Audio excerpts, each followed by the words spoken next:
আসসালামু আলাইকুম। কি অবস্থা সবার? আমরা আজকে কথা বলবো হচ্ছে সপ্তম শ্রেণীর গণিত বইয়ের অনুপাত ও লাভ ক্ষতির যে অধ্যায়টা আছে সেই অধ্যায়টা নিয়ে। ধারাবাহিকভাবে প্রথমেই অনুপাত নিয়ে কথা হবে, তারপরে হচ্ছে লাভ ক্ষতির বিষয়টা নিয়ে কথা হবে। তো আমরা এই অধ্যায় শেষে অনুপাত সংক্রান্ত যে সমস্যাগুলো আছে অবশ্যই সেগুলো মানে সমস্যাগুলো সমাধান করতে পারবো। পাশাপাশি হচ্ছে অনেক ঐকিক নিয়মের যে অঙ্কগুলো আছে বা প্রবলেমগুলো আছে সেগুলোরও কিছু সমাধান আমরা এর মাধ্যমে করতে পারবো। তো অনুপাত করতে গেলে আমাদের বেশ কিছু বিষয়ের ভেতরে যেতে হয়। প্রথমে হচ্ছে অনুপাত জিনিসটা কি সেটা সম্পর্কে আমাদেরকে জানতে হয়। যেমন অনুপাতের একটা নিজস্ব সংজ্ঞা আছে, নিজস্ব একটা সাইন বা চিত্র বা সাইনই বলা যায়, এটা মার্ক আছে। আর হচ্ছে এর উপাদান, অনুপাত করতে গেলে কোন উপাদানটা নিয়ে কাজ করতে হবে সেই জিনিসগুলো আমাদেরকে একটু দেখতে হবে। তো প্রথমে হচ্ছে সংজ্ঞা। আমরা আগে জানবো যে অনুপাত বলতে কি বোঝায়। আগে সেটা না জানলে আমরা তো ক্লিয়ার ভাবে এই মৌলিক ব্যাপারটা সম্পর্কে বুঝতে পারবো না। মূলত অনুপাত হচ্ছে একটা তুলনা, একটা রাশির সাথে আরেকটা রাশির তুলনা। তো মূলত উপাদানটাই হবে রাশি, আমরা ক্রমান্বয়ে যাচ্ছি। তো সংখ্যাটাকে আমরা বলি, সংখ্যাটা হচ্ছে একটা বস্তুর সাথে বা একটা রাশির সাথে, একটা রাশির মানে বস্তুর মানের সাথে বা রাশির সাথে যখন আমরা তুলনা বোঝাবো। যেমন হচ্ছে রবিন আর হচ্ছে রফিক, দুজন মানুষ। তার রবিনের কাছে একটা 4 সেন্টিমিটারের একটা লাঠি আছে এবং রফিকের কাছে একটা 5 সেন্টিমিটার একটা লাঠি আছে। আমরা যদি বলি যে রবিনের লাঠিটা রফিকের লাঠির থেকে তুলনামূলক বড়, কিভাবে বড়, একটা মান এখানে দেওয়া আছে, সেই মানের মাধ্যমে আমরা ছোট এবং বড়টা বের করতে পারবো। যেমন আমরা বলতে পারি যে রফিকের লাঠিটা হচ্ছে 5 সেন্টিমিটার এবং রবিনের যে লাঠিটা সেটা হচ্ছে 4 সেন্টিমিটার। আমরা কিন্তু এখানে স্পষ্ট দেখতে পারতেছি যে রফিকের কাছে যে লাঠিটা আছে সেটা তুলনামূলক কি হবে, বড় হবে। এখানে যদি আমরা একটা অনুপাত দাঁড় করাই, দেখা যাক কেমন হয়। আমি কি বললাম যে একটা সংজ্ঞা হচ্ছে, এইটার মেন সংজ্ঞাটা হচ্ছে যে একটা তুলনা বোঝাবে, একটা রাশির সাথে আর একটা রাশির তুলনা বোঝাবে। রাশি কি সেটা আমরা একটু পরেই বলতেছি। রাশিটাই মূলত হচ্ছে এই অনুপাতের মেন উপাদান। আর অনুপাতের যে সাইনটা, মূলত সাইনটা হচ্ছে কুলম যে সাইনটা ব্যবহার করি, এটাকেই মূলত অনুপাতের নিজস্ব সাইন হিসেবে ব্যবহার করা হয়। আর এর উপাদানটা হচ্ছে কি, রাশি। উপাদান বলতে যখন আমাদের কোনো কিছু একটা রান্না করতে হয় বা যা প্রয়োজন হয় একটা জিনিস তৈরি করতে, তার জন্য যে যে ইনগ্রেডিয়েন্ট গুলো লাগে সেটাকে মূলত উপাদান বলে থাকে। তো আমাদের অনুপাত জানতে গেলে সংজ্ঞা, এই সাইন এবং রাশি বা এই উপাদানের মাধ্যমে আমরা সব সমস্যাগুলো আস্তে আস্তে বুঝতে পারবো, ক্লিয়ার হতে পারবো। তো এখন আমরা যদি বলি যে রফিকের লাঠিটা রবিনের লাঠির থেকে তুলনামূলক বড়, এখানে যদি অনুপাত দাঁড় করাই তাহলে অনুপাতটা হচ্ছে কি 5:4। এই যে একটা রাশির সাথে আরেকটা রাশির যে তুলনা করলাম, এটাকেই মূলত তুলনা বোঝায়। সংখ্যাটা কি দাঁড়ালো, অনুপাত শব্দটির অর্থ হলো তুলনা করা। অর্থাৎ কোনো একটি রাশির সাথে অন্য একটি রাশির তুলনা করাকেই, বা এই যে পরিমাপের যে অংশটা, এই অংশটাকে কি বলে, রাশি, রাশির তুলনা বোঝায় বা অনুপাত বোঝায়। আচ্ছা, যাই হোক, এখন আমরা রাশি জিনিসটা বুঝি। রাশি সম্পর্কে একটা সুন্দর এবং ক্লিয়ার কনসেপ্ট আমাদেরকে রাখতে হবে। রাশিটা হচ্ছে আমাদের চোখে দেখা হোক বা যা কিছুর একটা মেজারমেন্ট বা পরিমাপ, একটা মান।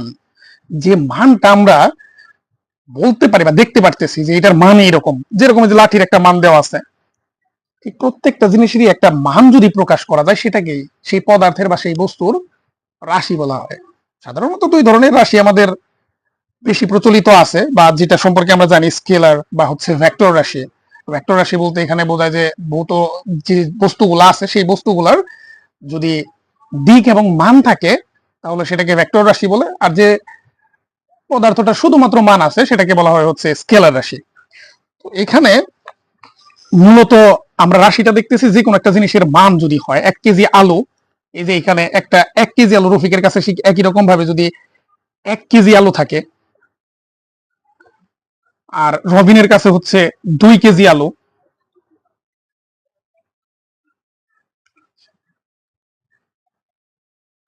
তুলনামূলক দেখা যাচ্ছে কি রবিনের কাছে যে আলুটা আছে তার পরিমাণ বেশি, আর রফিকের কাছে যেটা আছে সেটা তুলনামূলক কম, তাহলে অনুপাত যদি আমরা দাঁড় করাই, এই অনুপাতটা আসতেছে আমাদের, অথবা এভাবেও লিখতে পারি 2:1। তার মানে একটা মানের সাথে আর একটা মানের যে তুলনা বোঝায় সেটাকেই সাধারণত অনুপাত বলে, আর এই মানটাকে বলা হয় হচ্ছে রাশি। এটা একটু মাথায় রাখতে হবে অনুপাত বুঝতে গেলে। আমরা সামনের দিকে আগাই। আমাদের মোট 6 ধরনের অনুপাত নিয়ে আমরা কথা বলবো। তো ক্রমান্বয়ে সেদিকে যাচ্ছি আমি।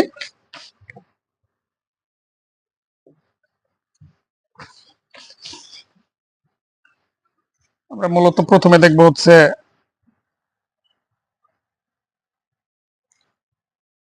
সাধারণ অনুপাত, তারপরে আমরা দেখবো হচ্ছে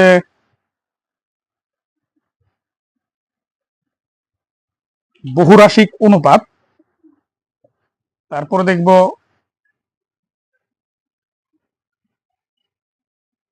ধারাবাহিক অনুপাত, তারপর সমানুপাত, তারপরে হচ্ছে ত্রৈরাশিক অনুপাত, ত্রৈরাশিক, এবং সর্বশেষ যেটা সেটা হচ্ছে ক্রমিক অনুপাত।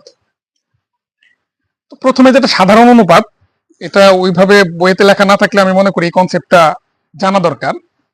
প্রথমে আমরা এই সাধারণ যে অনুপাতটা সেটা দেখার চেষ্টা করব।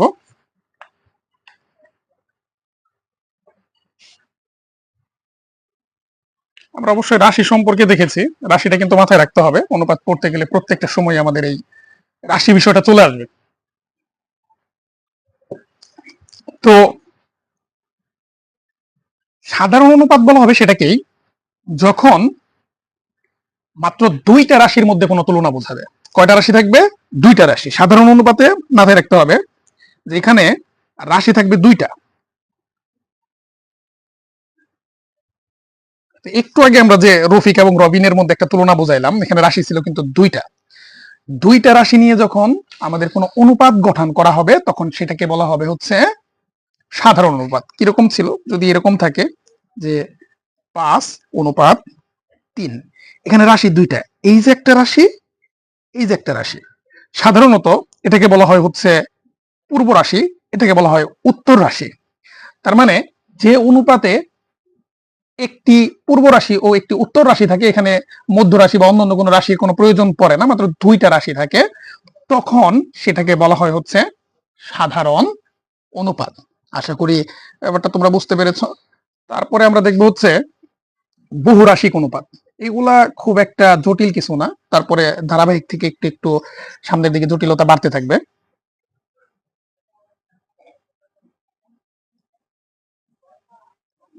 বহুরাশিক অনুপাত, তো খেয়াল করতে হবে আগেরটা আমরা কি দেখেছি, সাধারণ অনুপাতের মধ্যে এখানে রাশির সংখ্যা ছিল মাত্র দুইটা, দুইটা মাত্র রাশি ছিল। বাট বহুরাশিক অনুপাত হতে গেলে আমাকে কমপক্ষে তিনটা রাশির সাহায্য নিতে হবে। তিনটা রাশি কমপক্ষে, মাথায় রাখতে হবে, আবারও বলতেছি, তিনটা রাশি হচ্ছে কমপক্ষে, এর বেশি হতে পারে কিন্তু তিনের কম হওয়া যাবে না। যেমন হচ্ছে আমরা ধরে নিতে পারি আমাদের কাছে একটা বাক্স আছে, একটা বক্স আছে,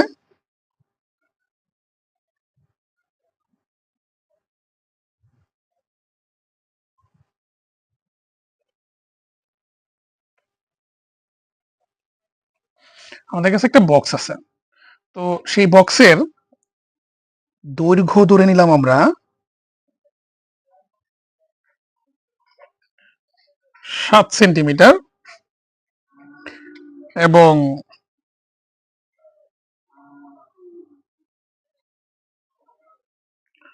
প্রস্থ ধরে নিলাম হচ্ছে 5 সেন্টিমিটার, এবং উচ্চতা ধরে নিলাম আমরা 3 সেন্টিমিটার। তো খেয়াল করে দেখি এখানে কিন্তু একটা তুলনা প্রায় চলে আসতেছে, অথবা আমরা মানুষের একটা নাম দিয়ে এখানে বোঝাইতে পারি। এক একজনের কাছে এক একটা বস্তু, একই রকমের বস্তু যদি এক এক সাইজের থাকে, এক এক সাইজের থাকে, তাহলে সেক্ষেত্রে আমরা বলতে পারি। তো এখানে দেখা যাচ্ছে তিনটা মান দেওয়া আছে, তিনটা রাশি এখানে দেওয়া আছে। এটাকে আমরা অনুপাতের মাধ্যমে কিভাবে প্রকাশ করতে পারি?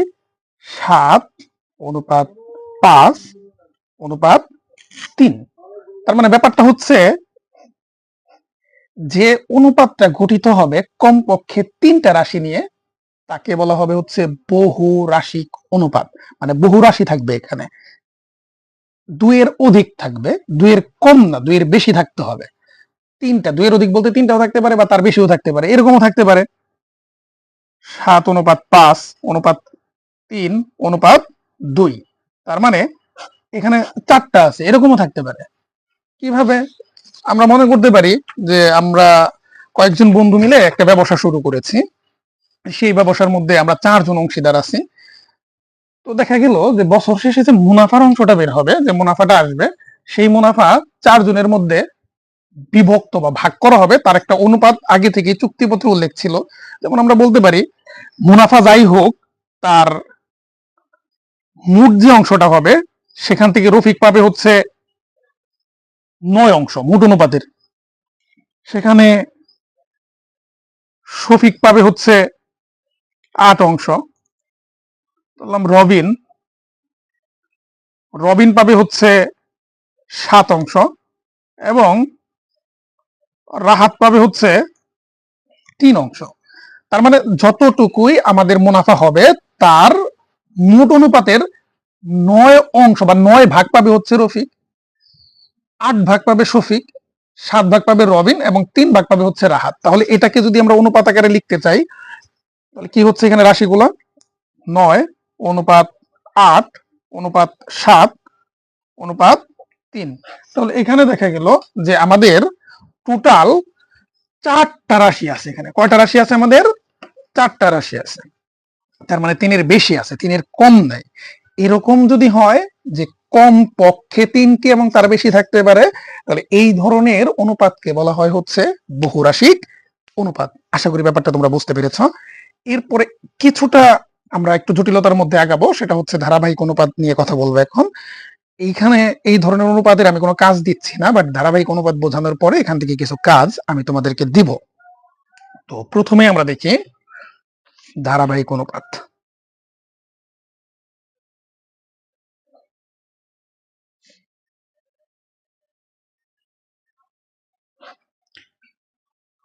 তো প্রথম কথা হচ্ছে এই ধারাবাহিক অনুপাত হতে গেলে প্রথমে আমার যে জিনিসটা লাগবে সেটা হচ্ছে কমপক্ষে 2টি সাধারণ অনুপাত।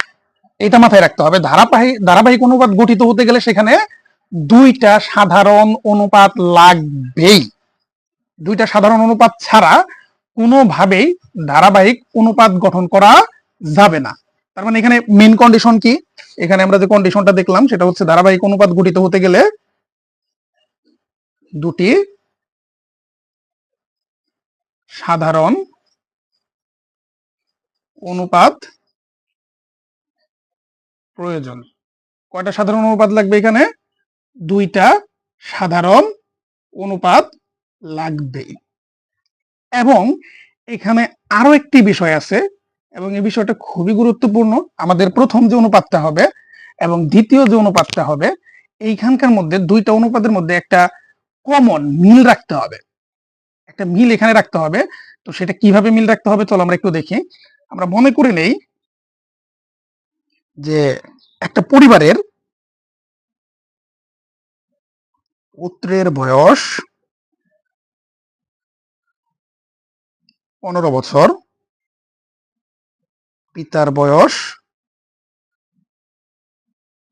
41 বছর। তো এই দুটার মধ্যে এখানে কি দেওয়া আছে? একটা পরিবারের পুত্রের বয়স হচ্ছে 15 এবং পিতার বয়স হচ্ছে 41 বছর। এর মধ্যে যদি আমরা অনুপাত সংঘটিত করি তাহলে অনুপাতটা আমাদের যেটা দাঁড়াচ্ছে সেটা হচ্ছে 15 অনুপাত 41।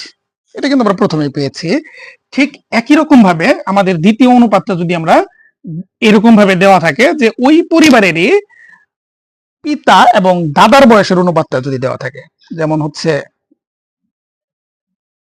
পিতার বয়স হচ্ছে 41 বছর এবং সেই ফ্যামিলিরই দাদার বয়সটা হচ্ছে 65 বছর, সরি 65 বছর। তাহলে এখানে অনুপাতটা দাঁড়াচ্ছে কি? 41:65। তাহলে এখানে কিন্তু আমরা কমন একটা বিষয় দেখতে পাচ্ছি যে প্রথম যে অনুপাতটা, এটা প্রথম অনুপাত,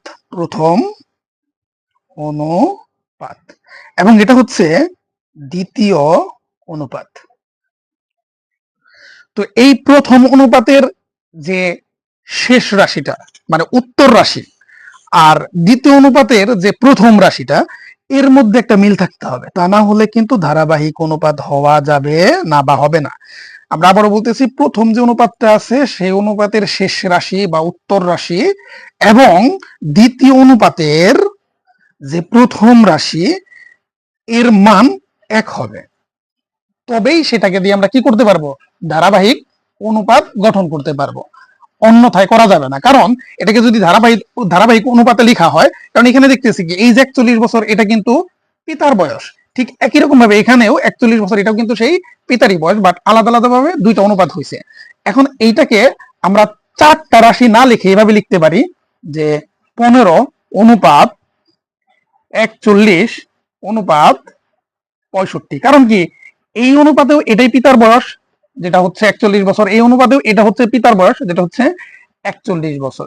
তার মানে এটার মেন কন্ডিশন বা শর্তটা হচ্ছে, যদি ধারাবাহিক অনুপাত সংগঠিত করতে চাই তাহলে আমাদেরকে অবশ্যই প্রথম এবং দ্বিতীয় অনুপাতের মধ্যে একটা সামঞ্জস্যতা রাখতে হবে। সেই সামঞ্জস্যতা হচ্ছে প্রথম যে অনুপাতটা তার উত্তর মানে শেষ রাশি এবং দ্বিতীয় যে অনুপাতটা তার প্রথম বা পূর্ব রাশি একদম সমান হতে হবে। তো এরকম যদি নাও থাকে, কারণ তো তুমি প্রশ্ন করতে পারো যে এখানে তো তিনটা রাশি দেওয়া আছে, আমরা তো একটু আগে পড়ে আসলাম যে বহু রাশি থাকে হচ্ছে তিনটা রাশি নিয়ে, মানে বহু রাশির যে অনুপাতটা সেখানে কমপক্ষে তিনটা থাকতে হয়, তাও এটা তো বলাই যেতে পারে। কিন্তু ওখানে কিন্তু আমরা তিনের উপরেও দেখছি, এবং তিনের উপরে যেমন এখানে আমরা যদি এটাকে আলাদা করি, দুইটা আলাদা আলাদা অনুপাত করি, তো সেক্ষেত্রে কিন্তু এই যে এইটা আর এইটা কিন্তু মিল নাই, এটাকে কিন্তু ওইভাবে মিলিয়ে আমরা কি করতে পারবো না, ধারাবাহিক অনুপাত বানাতে পারবো না। আর এখানে একটা অনুপাতই ছিল, এখানে দুইটা অনুপাত ছিল না, বাট ধারাবাহিক অনুপাত বানাতে গেলে আমাকে অবশ্যই দুইটা অনুপাতে ধারস্থ হতে হবে। তবে এইখানে যদি তোমাকে কেউ দুইটা আলাদা আলাদা অনুপাত দিয়ে বলে যেটার মধ্যে মিল নাই, এরকম থাকতে পারে হচ্ছে, এরকম একটা কিছু থাকতে পারে যে 7:5 এবং হচ্ছে 8:9। এইটা একটা অনুপাত, এটা একটা অনুপাত, আলাদা আলাদা সাধারণ অনুপাত। এখন এই সাধারণ দুটো অনুপাতকে দিয়ে যদি তোমাকে বলে কেউ যে এটাকে দিয়ে একটা ধারাবাহিক অনুপাত বানাতে হবে, তাহলে তুমি এইটা দিয়ে কিভাবে বানাবে? এইভাবে লিখলে তো হচ্ছে না যে 7:5:9। তাহলে এখানে কিন্তু একটা মান বাদ পড়ে গেল, কোনটা? এই যে 8টা আমি কিন্তু বাদ ফেলে দিছি, কিন্তু লেখা হলো না। তাহলে সেক্ষেত্রে আমার কাজটা কি করতে হবে? আমি আবারও লিখতেছি একটু ক্লিয়ার করে, যেমন হচ্ছে 7:5 এবং 8:9। এই দুইটা অনুপাতকে যদি ধারাবাহিক অনুপাতে রূপান্তর করতে হয়, সেক্ষেত্রে আমাদেরকে একটা সূত্র ফলো করতে হবে, অনুসরণ করতে হবে। সেটা হচ্ছে, একটু ক্লিয়ার করে আমি কয়েকবার রিপিট করব। এইটা হচ্ছে প্রথম অনুপাত আমরা ধরবো, প্রথম, আর এটা কি দ্বিতীয় অনুপাত ধরবো। তাহলে এইটাকে ধারাবাহিক অনুপাতে রূপান্তর করতে গেলে এই প্রথম অনুপাতটাকে গুণ করতে হবে, প্রথম পুরো অনুপাতটাকে গুণ করতে হবে হচ্ছে দ্বিতীয় অনুপাতের প্রথম বা পূর্ব রাশি দ্বারা। এটা হচ্ছে পূর্ব রাশি, পূর্ব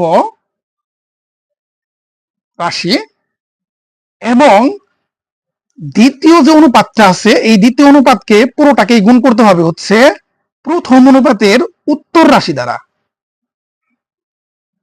উত্তর রাশি। আমি আবার বলতেছি, যদি এটাকে আমরা ধারাবাহিক অনুপাতে রূপান্তর করতে চাই তাহলে আমাদেরকে কি করতে হচ্ছে, এই প্রথম যে অনুপাতটা আছে এই 7 এবং 5কে গুণ করতে হবে হচ্ছে দ্বিতীয় অনুপাতের আগের যে পূর্বের যে রাশিটা আছে এই 8 দ্বারা গুণ করতে হবে দুইটাকেই। আবার ঠিক কিরকম ভাবে এই প্রথমটাকে গুণ করতে হবে হচ্ছে, সরি, এই দ্বিতীয় অনুপাতটাকে গুণ করতে হবে হচ্ছে এই প্রথম যে অনুপাতটা আছে এই 7 এবং 5, এই অনুপাতের শেষের যে রাশিটা আছে, উত্তর যে রাশিটা আছে 5, এই 5 দ্বারা এই দুটাকে গুণ করতে হবে। তাহলে এটা একটা ধারাবাহিক অনুপাতে রূপান্তরিত হয়ে যাবে। কারণ কি, তখন আমাদের দেখা যাবে যে এই 5 এর মান এবং হচ্ছে এই 8 এর মান একদম হুবহু এক হয়ে যাবে। তো আমরা একটু দেখি, চলো সেক্ষেত্রে কিরকম ভাবে হয়। প্রথম যে অনুপাতটা আছে আমরা চাইলে এটাকে লিখতে পারি হচ্ছে 7, আর আমরা লিখতে পারি হচ্ছে 5। এটাকে কিন্তু এভাবে লেখা যায়। তাহলে এর সাথে আমরা কি বলছি, দ্বিতীয় অনুপাতের যে প্রথম বা পূর্ব রাশিটা আছে এটাকে গুণ করতে হবে। তাহলে 8 দ্বারা 7 কেও গুণ করে দিলাম, 8 দ্বারা 5 কেও গুণ করে দিলাম। তাহলে আমাদের রেজাল্টটা কি দাঁড়াচ্ছে, রেজাল্টটা দাঁড়াচ্ছে হচ্ছে 7 8, এখানে দাঁড়াবে হচ্ছে 56, আর এখানে হচ্ছে 5 8 কত 40। তাহলে অনুপাতটা লিখতে পারি আমরা কিভাবে, 56 অনুপাত 40। এটা হয়ে গেল, প্রথম অনুপাতটা হয়ে গেল এটা। এবং দ্বিতীয়টা আমরা কি করব, তাহলে দ্বিতীয় অনুপাতটা, এই দ্বিতীয় অনুপাতকে আমরা গুণ করব কি দিয়ে, এই 5 দিয়ে গুণ করতে হবে, কারণ শেষ রাশি দ্বারা। তাহলে দ্বিতীয় অনুপাতটা আমাদের দাঁড়াচ্ছে এখানে 8, আর নিচে হচ্ছে কত 9। এটাকে গুণ দিব হচ্ছে 5 দ্বারা, আর এটাকেও গুণ দিব হচ্ছে 5 দ্বারা। তাহলে আমাদের রেজাল্টটা কি দাঁড়াচ্ছে, 5 8 40, এবং এটা হচ্ছে 5 9 45। অনুপাতটা কি হচ্ছে তাহলে, 40 অনুপাত 45। আমরা কিন্তু আগেই বলেছিলাম যে প্রথম অনুপাতের শেষ রাশি এবং দ্বিতীয় অনুপাতের প্রথম রাশির মান মিলে যাবে, তাই কিন্তু মিলে গেছে। এখন আমরা নতুন করে যে রাশিটা লিখতে পারি সেটা হচ্ছে কি, 56 অনুপাত 40, এই দুইটা 40 থেকে একটা 40 লিখলেই হচ্ছে, আর হচ্ছে 45। এটাকেই বলতেছি আমরা ধারাবাহিক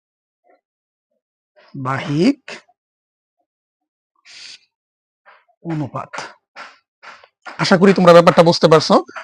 আরো যে 3টা অনুপাত আছে সেই 3টা অনুপাত নিয়ে আমরা কথা বলবো এর পরের ক্লাসে কথা বলবো। তার আগে তোমাদের এই শুধুমাত্র ধারাবাহিক অনুপাতটা যেহেতু একটু নির্ণয় করতে হয়, একটা প্রসিডিউর আছে, এটার জন্য তোমাদেরকে আমি কিছু কাজ দিতে চাই। কাজগুলো হচ্ছে যে এখানে লেখা আছে দেখো, নিচের অনুপাতগুলোকে ধারাবাহিক অনুপাতে প্রকাশ করো।